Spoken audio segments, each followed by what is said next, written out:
आइए खबरों में आगे बढ़ते हैं। आपको बता दें, राष्ट्रपति द्रौपदी मुर्मू आज तो अफ्रीकी देशों अंगोला और बोत्सवाना की यात्रा पर रवाना होंगी। यात्रा के पहले चरण में राष्ट्रपति अंगोला जाएंगी। अंगोला के साथ कई महत्वपूर्ण समझौतों पर हस्ताक्षर होने की उम्मीद है, जिससे दोनों देशों के संबंधों को नई दिशा और मजबूती मिलेगी। भारत अंगोला संबंधों पर हमारे संवाददाता आकाश पोपली ने अंगोला में भारतीय राजदूत डॉक्टर विधुपी नायर से खास बातचीत की। भारत के राष्ट्रपति द्रौपदी मुर्मू अंगोला की ऐतिहासिक यात्रा पर हैं और इस अवसर पर आज हमारे साथ मौजूद हैं अंगोला में भारत के राजदूत डॉक्टर विधुपी नायर। यह यात्रा भारत और अंगोला के बीच बढ़ती मित्रता और सहयोग के बीच एक नए अध्याय की शुरुआत है।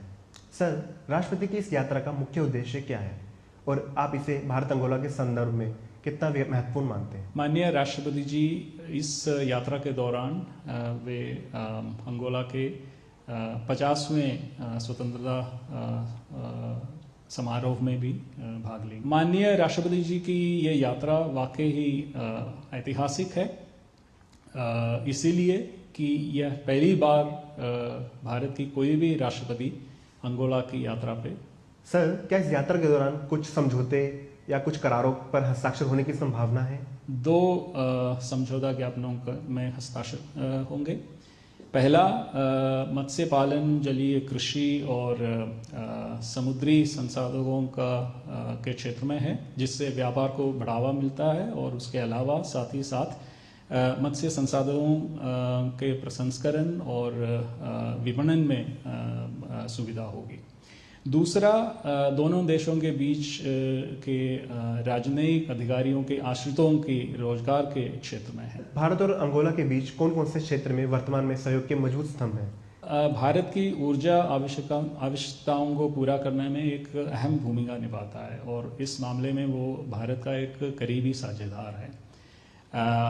अफ्रीका से कच्चे तेल निर्यात करने वाले दूसरे सबसे बड़ा देश है अंगोला।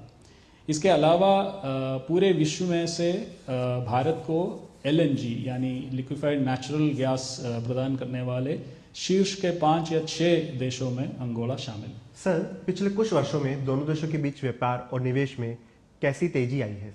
कुछ सालों से भारत अंगोला के शीर्ष के 3-4 व्यापार साझेदारों में शामिल रहे हैं।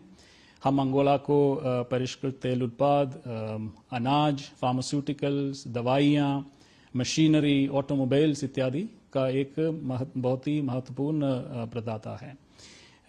पिछले वित्तीय वर्ष द्विपक्षीय व्यापार 5 अरब US डॉलर से ज़्यादा हो चुका है, जो उसके पहले के वित्तीय वर्ष की तुलना में 20 से 25% की वृद्धि है। बहुत बहुत धन्यवाद सर।